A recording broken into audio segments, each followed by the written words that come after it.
Spring is here finally. Everything's waking up and turning green and blooming, and there's flowers, and it's a beautiful time in the Midwest right now.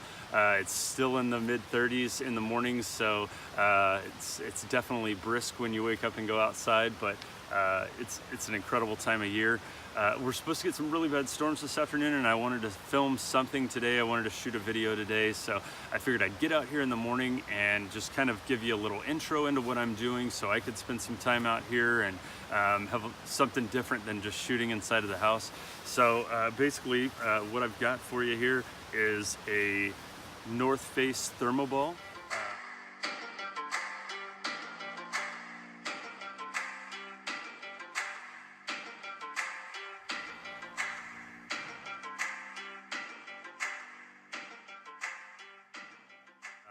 This is not a review. This is going to be a kind of DIY or how-to video.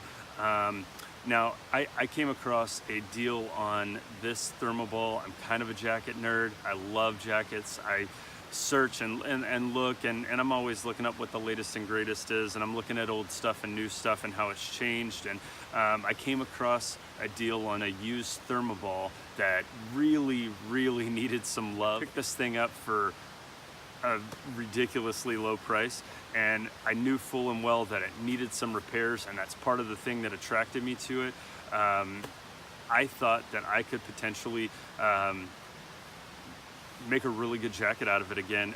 It had some of the baffles that were coming apart, and some of them that were completely missing the stitches, so I had to go through the jacket and re-sew in some of the baffles. It had a couple of really small holes in it, and I went in and I repaired those holes and sewed those up. So as far as the jacket itself, it's fully functioning again. Beyond that, what I really want to do in this video is see if I can wake up the insulation again.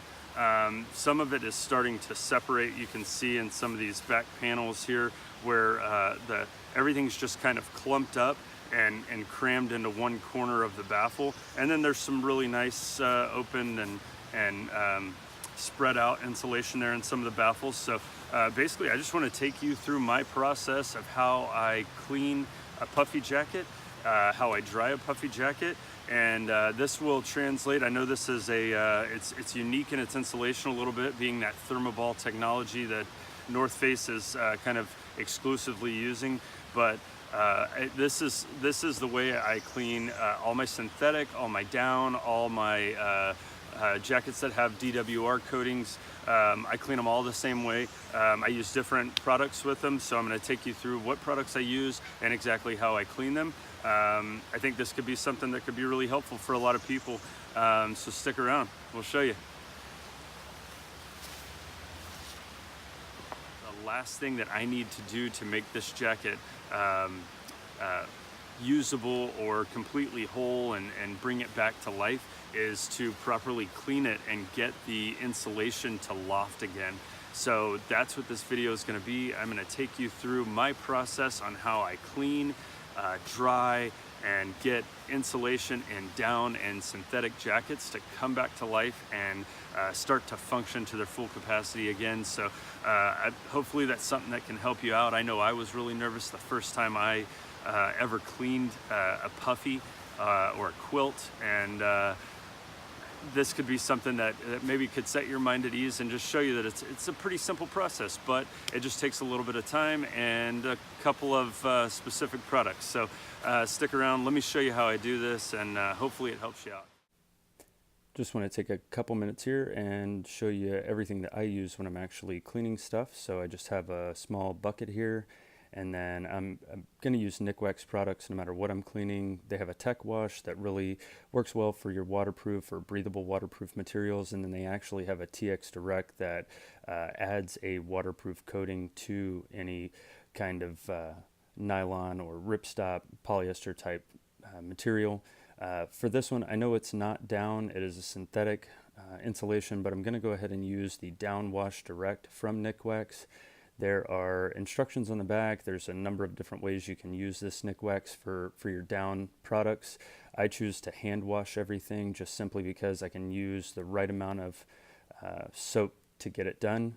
Then I'm going to use some dryer balls and some tennis balls, kind of a combination of both when I'm drying it. That way, as it's tumbling around in the dryer, it's going to just help to loft everything up. So first step here, we're just going to fill this bucket up with some warm water and make sure that we're completely soaking whatever item it is that we're cleaning, and spin it around. Really, I just want to make sure that everything's soaked, especially if you have anything that has the smell of a campfire on it or something like that. You really just want to get in there and make sure all parts of it are cleaned equally. I use the downwash in this hand wash kind of method by just filling the cap. It says to measure it out 1.7 ounces. I feel like a cap full is right around that amount, and so just kind of pour some in there and splash it around a little bit.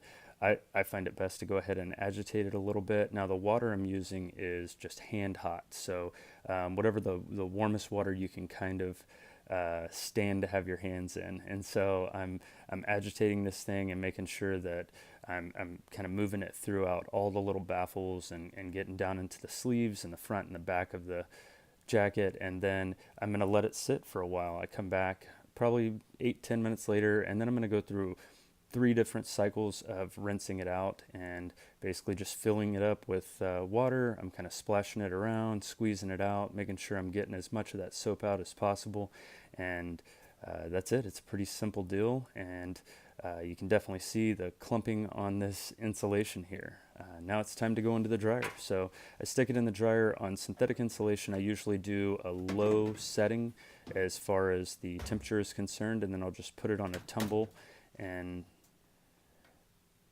pretty simple deal. I'll set it up for like 70 minutes here and low temperature and get it rolling.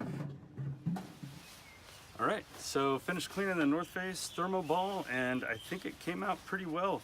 There's definitely some signs that this maybe wasn't cleaned properly, or maybe too harsh of a soap was used while cleaning it, and kind of bunched up the insulation, the little thermoballs inside each baffle. And cleaning it with some Nick Wax downwash and then running it through the dryer on a couple of low heat cycles and allowing the tennis balls and dryer balls to just kind of bounce around and force everything to spread out has really helped tremendously. I think that as you can see, there's a number of baffles that have really just opened up and filled out all the corners, and there's some that still, you know, maybe another cycle through the dryer would help out. It's kind of a fun deal. I picked up a really nice jacket for almost nothing and was able to make a few sewing repairs to it, and then do a quick clean on it, and it's working. I wore this jacket at like 50 degrees the other day and was quite warm. So I think that what I'll do moving forward is probably maybe do a few more rinses of it and then run it through the dryer some more and really just try to knock down these little kind of clumped up areas in the baffles and spread that out fully. And I think I'll have a jacket that functions like new again. So really had fun with this project, and I hope you learned something. Maybe it was helpful for you, maybe it wasn't. If there's some other piece of gear that you'd like to see cleaned, or if you'd like to see repair work done to another piece of gear, I'll be more than happy. I have a number of pieces of gear that actually need a few repairs, so if there's anything you want to see, drop a comment in the box below. Otherwise, thanks for watching.